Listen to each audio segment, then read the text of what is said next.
As any of the regular viewers of this channel will know, I love a good racetrack.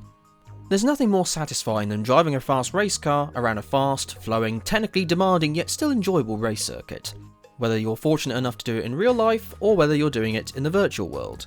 For me, Spa is the greatest of all the racetracks. I could spend a long time explaining why, but the best way I think I can describe it to you is once this video's finished, find an onboard lap of Spa and then watch it. You'll see what I mean. However, whilst I was just doing my usual thing of watching old motor races over the winter period, which to any motorsport fan is basically a hibernation period, I came across a stunning racetrack that I'd seen very little of, and yet was incredibly confused as to why I'd seen so little of it.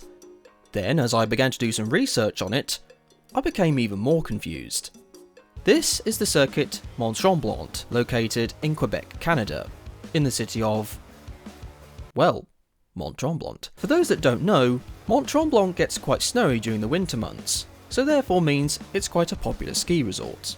But the hills that help with the winter sports tourists during those months also help in creating a lot of elevation changes to make a great racetrack, which is what local businesses in the early 1960s thought they should do. It was meant to be a way of keeping tourists coming to the city when the place wasn't covered under many layers of snow. Now this track opened on the 3rd of August in 1964, but it wasn't opened in the usual way. You see, technically speaking, the long track layout hadn't been finished yet, but the short one was done, so they opened the track with just the shorter layout in place, until the longer layout was finished the following year. Not a bad idea though, to be fair. You can get business going early, grab some attention/media coverage whilst drumming up more revenue that could be used for the long layout. I mean, just imagine if modern racetracks were like that. Oh yeah, we're open for business, but you'll just need to wait a little bit longer for the long circuit to finish. I mean, don't worry, the paving machine has almost completed its initial phase. We're well ahead of schedule. Anyway, when the full circuit was up and running, the track would hold some prestigious races. Most notably, the Canadian Grand Prix in 1968 and 1970. The track would alternate with another great Canadian racetrack in Mossport. However, after the race in 1970, F1 would not host an official race at the track again. The main issue seemingly to do with the racing surface, with it not being smooth enough, which was perhaps down to the bitterly cold winters having an impact with the racing surface.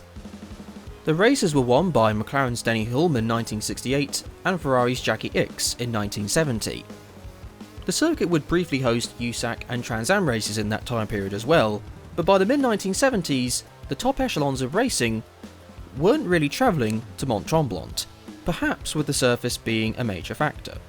Then the circuit began to slowly lose its pristineness, if there's such a word as that. And this kind of feels like the sort of story that goes along with a lot of racetracks that start to decay or don't quite keep up in the maintenance department. They slowly rot away until the place can't afford to run anymore, and then becomes abandoned, with its legacy being in the history books and Mother Nature slowly getting back what it had before. But this is not how the story goes with this circuit though. In the year 2000, the track was bought by a Canadian businessman called Lawrence Stroll. I don't know about you, but I've never heard of the guy. He ended up buying the circuit and also gave it somewhat of a renovation, breathing new life into the circuit. However, it wasn't a case of the track looking completely different to what it was before. It was more along the lines of everything that needed to be modernised was modernised, and anything that didn't, such as the track layout for example, were kept exactly the same, which is apparently what Stroll was looking for when these renovations were done. Kind of like a modern Goodwood for example, just not quite as blast from the past-esque, if you know what I mean by that. So the wonderful circuit layout was left pretty much unchanged, which is good, because this was a fantastic circuit. Several fast and flowing corners where commitment is key, especially in a high downforce car. Decent overtaking zones, loads of elevation changes, long straights, and no tarmac runoffs. If you're making a mistake, you'll either be going onto the grass or a gravel trap. And just look at the elevation changes. I mean, this camera angle of just a couple of corners gives you enough of an indication of what the drivers are dealing with here. Now, given the vast sums of money that Lawrence has, you'd have thought that along with the renovating work that occurred at this track, we'd also see a whole host of the top echelons of racing return to the circuit. Maybe not F1, but still popular enough racing categories that have a global presence. And that is indeed what happened. Sort of. For a few years, Grand Am raced there, but the Champ Car World Series would race at the track for 2007, and only 2007. Despite a great race, the reunification of Champ Car and IndyCar put pay to the track returning to the US Open Wheel Racing calendar.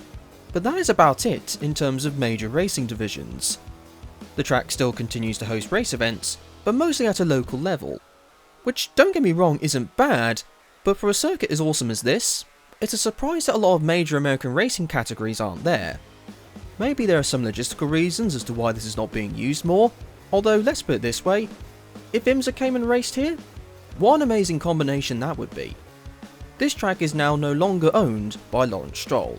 It was up for sale and was bought in the middle of 2022 by the Montreal-based Holland Automotive Group. Luckily, the track still does seem to be in a fairly decent condition, and it doesn't seem as though this track will be inactive anytime soon, which is good, of course. Hopefully the new owners are able to keep this track in a stable place, and who knows, maybe, just maybe, we might just see higher echelons of motorsport returning to this wonderful facility. Not that I have anything against Mossport, Toronto or the circuit Gilles Villeneuve, but it would be great to see major motor racing return to this place. Also, whilst we're speaking of Villeneuve, he was one of a number of Canadian drivers to have gone to this track to learn their craft, through the Jim Russell Racing School. A track that certainly has an interesting history. However, that'll be it for this video. Thank you very much for watching. Would you like to see this circuit be used by more championships? Do you think IMSA or IndyCar would work there? Say down in the comment section below. Also, if you do enjoy this video, then I'd be incredibly grateful if you did hit both the like and subscribe buttons. With that being said though, until the next video, be kind to each other and enjoy the rest of your day.